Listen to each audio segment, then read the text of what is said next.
Ayer el ministro de Hacienda, Martín Guzmán, se reunió con la plana mayor de la Asociación Empresaria Argentina, traducido Paolo Roca, Héctor Mañoto, Paolo Roca, Jaime Campos, ¿sí? Carlos Míguez, Federico Brown, Alberto Grimoldi, Enrique Cristofani y María Luisa Maquiavelo, de Droguería del Sur. El encuentro fue propiciado por el sacerdote jesuita Rodrigo Sarazaga, presidente del Centro de Investigaciones y Acción Social, y uno de los impulsores de la gesta solidaria durante la pandemia que se conoció como Seamos Uno. ¿Sí? Seamos Uno. Interesante para los que dicen que este es un gobierno antiempresario, que el ministro de Hacienda, es decir, el ministro de Economía, se sienten con los que son los mayores exponentes de la economía concentrada del país, ¿no? Así que el mote de gobierno antiempresario no le cabe, al de los Fernández no le cabe. Sobrevoló allí una palabra que hoy tiene un efecto de imán, que es el consenso, ¿sí? En este caso, AEA dijo lo mismo de Cristina. Hace falta un acuerdo político y económico. Cristina agregó y mediático también. Pero pareciera, vamos a decirlo así, que hoy lo que hay que proponer es un puente, un enlace, un acercamiento, una conversación, y todos se muestran dispuestos a avanzar en esa conversación. Lo que no estaría demasiado claro, lo que no estaría sucediendo todavía es ponerse de acuerdo en la agenda, en los detalles de la agenda, en el cómo, vamos a decirlo así, en el cómo. Es difícil armar un consenso con el problema. A su vez, es como la demanda del momento. ¿De qué modo Argentina arranca después de la experiencia horrible del neoliberalismo con Mauricio Macri y de la experiencia horrible de la caída de la actividad producto de la pandemia global? Global. Como vivimos en una situación extraordinaria, hay que asumir que las decisiones que hay que tomar para salir de ella también tienen que ser extraordinarias, es decir, fuera de lo común. Fuera de lo común. Les voy a decir esto con absoluta honestidad. No veo que estas empresas concentradas digan algo fuera de lo común. La impresión que tengo es que siempre dicen lo mismo. Faltan inversiones, dicen. Dicen faltan inversiones aquellos que tienen el dinero en el exterior y no lo quieren traer. Sobran impuestos, dicen. Son los mismos que hacen lobby para que el aporte solidario a las grandes fortunas no salga como ley. Y todo eso tiene que ver con una especie de programa político y económico que estos sectores concentrados de la economía ya tienen estipulado y no se corren de ahí. No los veo hacer nada extraordinario. Eso es lo que quería decir. Piden lo de siempre, ayudas. El Estado al servicio de sus intereses, o es decir, el Estado lo más lejos posible de sus privilegios. Piden bajar el costo laboral, como si eso fuera la solución a algo.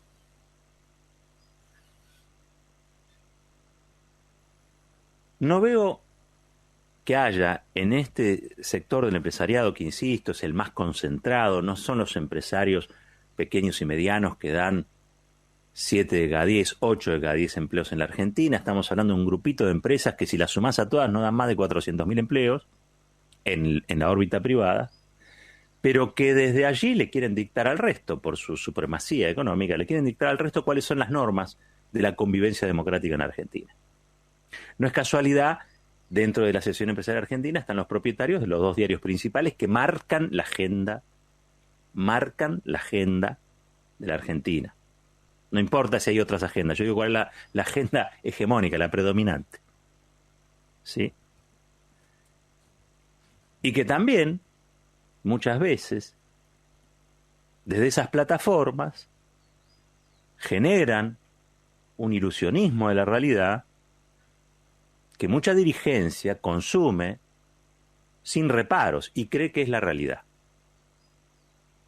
Y cree que es la realidad. Es decir, tienen el poder de la economía, es decir, el poder material de la economía, pero también tienen el poder simbólico de hacerle ver a los otros lo que los otros no veían o de hacerle ver a los otros cosas que no existen por momentos también. Insisto, fue una reunión que primero demuestra que el gobierno no es un gobierno antiempresario. Y segundo, que a esta gente no se le cae una idea nueva ni que los amarreen.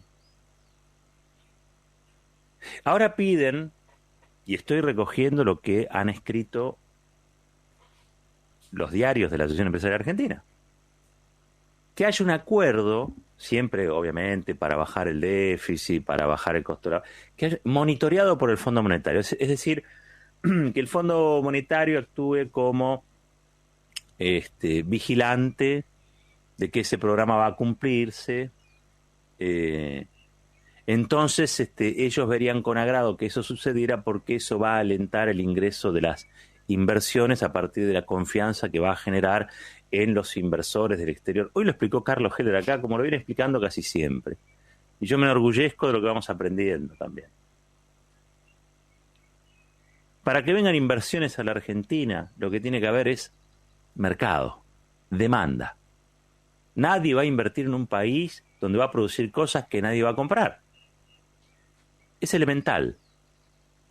Absolutamente elemental. Básico, diría yo. La confianza, en realidad, es la confianza en hacer negocios. Lo que pasa es que cuando vos tenés un porte, como el que tiene Arcor, como el que tiene Techín, como el que tiene Clarín, es verdad que como sos un oligopolio, como tenés una posición dominante en el rubro tuyo, vos imponés las condiciones, no te las impone el mercado a vos. Vos le imponés desde el oligopolio, vos le imponés de la posición dominante las condiciones al resto. ¿Qué es? ¿Cuáles son las condiciones? El precio de las cosas, por ejemplo. Si hubiese 10 jugadores que venden un producto, podríamos decir que hay competencia. Uno vende a 8, el otro vende a 6, el otro vende a 5. Ahora, cuando tenés oligopolio y los jugadores son 2, o duopolio y son 2, o monopolio y es 1, oligopolios y son 4, se ponen de acuerdo. Se ponen de acuerdo en el precio y la ciudadanía, los ciudadanos, las ciudadanas no tienen otra opción más que aceptar esa transferencia, porque un precio es, de alguna manera, vos pagás un precio con tu plata y esa plata va a los bolsillos de esta gente, de los accionistas de sus empresas. Si te ponen un precio que está por encima de la verdadera cadena de valor, es una exacción. Pero si vos denunciás esa exacción, ellos te agarran con sus diarios y te van a acusar de populista. Te van a acusar de que sos antiempresa. Te van a acusar, yo no sé si alguno lo tiene presente, pero ayer el grupo Clarín, mientras se reunían con la EA, presentó un amparo por el decreto que había firmado Alberto Fernández para congelar tarifas y, entre otras cosas, declarar de interés público, de servicio público, digamos, las telecomunicaciones. La pregunta es, ¿este decreto entonces va a seguir el tránsito que siguió en su momento la Ley de Servicios de Comunicación Audiovisual? ¿Es tan difícil? Y sí, es difícil.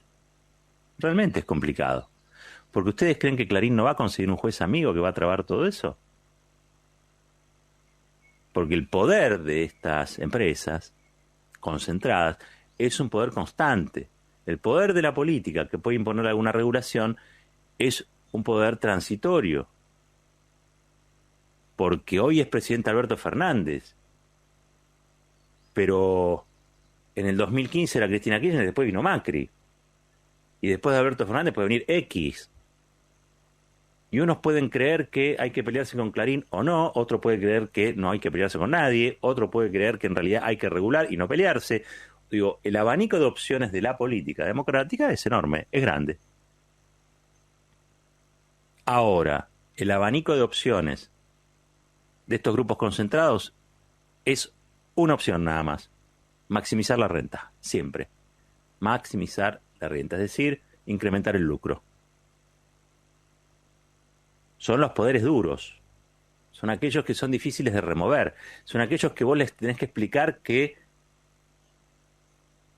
tienen privilegios y que los privilegios se llevan de a patadas con la República, pero sin embargo ellos te explican que la República es otra cosa.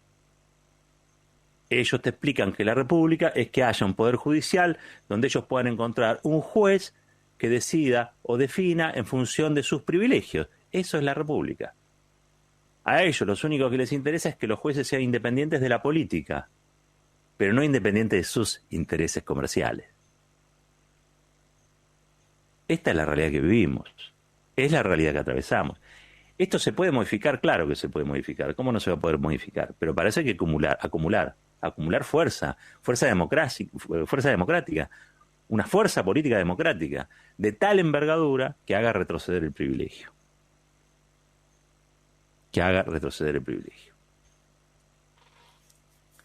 Les decía que Cristina Fernández de Kirchner habló de un acuerdo político, económico y mediático, y les decía también que la Asociación Empresaria Argentina ayer habló de la necesidad de un acuerdo político y económico. Bueno, vamos a poner entre paréntesis lo mediático, si es que se puede. Yo creo que no, pero vamos a ponerlo entre paréntesis. ¿Cómo llegas a un acuerdo político y económico con aquellos que encarnan, si se quiere, buena parte de la responsabilidad de los desajustes estructurales que tiene la Argentina? Vos no le podés decir al señor Pablo Roca o a Héctor Mañeto: el problema de la Argentina son ustedes porque son ricos. No, no es así, no funciona el mundo así. Pero sí, creo yo, reconocer que el que puede convocar un acuerdo de esas características es el Estado. Acá está tratando de jugar un rol la Iglesia, a través de Sarazaga, este sacerdote jesuita, de la misma orden que el Papa Francisco. Están tratando de reeditar lo que fue la mesa del diálogo argentino, que allá por el 2001-2002 logró sentar en una mesa a distintos actores a ponerse de acuerdo en cosas elementales. De allí, por ejemplo, salieron las retenciones, que no eran muy importantes, pero no eran muy importantes en términos de porcentajes, pero sí el campo empezó a pagar. Y eso salió de una de esas reuniones. Entonces hay un sector del establishment local que intenta recrear esas condiciones, ¿sí? Una de las primeras cosas que hizo Néstor fue desactivar todo eso. Él tenía un mandato, que era el mandato popular. Néstor Kirchner, ¿no? Como presidente. ¿Pero por qué? ¿Está mal el diálogo? No, para nada, no está mal. En el momento en que se hizo estaba bien. Digo, la Argentina estaba estallada. Estamos hablando de la crisis del 2001. Ahora, no siempre se pueden reeditar las cosas del mismo modo. ¿Por qué? Y porque las circunstancias no son iguales, no son idénticas. Concretamente, el gobierno tiene un mandato. Ese mandato recibió hace un año. Y ese mandato impone una serie de condiciones donde el gobierno no puede estar retrocediendo, porque si no estaría traicionando ese mandato, estaría debilitándose. Eso tienen que comprenderlo estos sectores, salvo que, como yo creo, estén en una variable que es la de incendiar el país o desestabilizar al gobierno o pegarle por derecha y por izquierda, un día porque no querés devaluar, porque se te dispara el dólar ilegal, el dólar blue, lo que sea. Por el otro lado, un día sos usurpador, al otro día sos un gobierno represor, y la culpa siempre de Cristina, ¿no? Esto hay que tenerlo claro, la culpa siempre de Cristina. Quizá si armamos el consenso desde ahí y decimos eso, estaría bien. A veces pareciera que piden eso, ¿eh? A veces pareciera que piden eso. Para terminar, si vivimos una situación extraordinaria, si vivimos un problema extraordinario, la solución también tiene que ser extraordinaria. Que se siente el gobierno, que se siente la Asociación Empresaria Argentina en una mesa para que aquellos que pueden digan que no pueden, para aquellos que exigen no se dan nada, para aquellos que están convencidos que el problema de la Argentina es la política y el Estado, y no el oligopolio, el monopolio, la mirada de lucro constante y permanente. La verdad pareciera no tener mucho destino. Pareciera no tener mucho destino. Casi yo diría que es un esfuerzo basado en una noción bastante utópica de lo que son las relaciones entre capital y trabajo.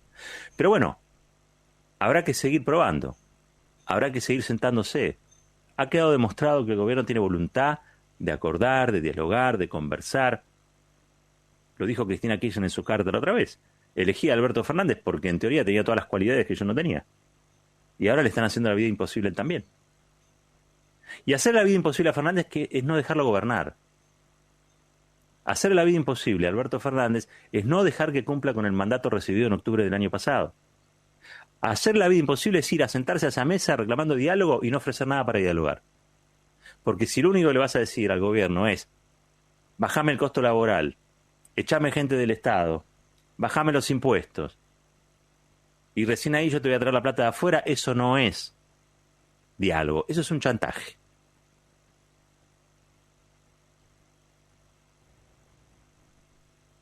Les decía,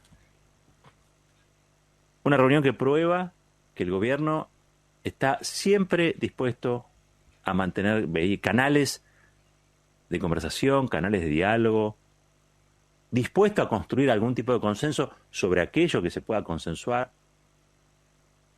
Y por el otro lado, donde queda en evidencia y expuesto a través de las crónicas de sus propios diarios que la Asociación Empresaria Argentina tiene dos opciones: ser parte de la solución o ser parte del problema. Por ahora,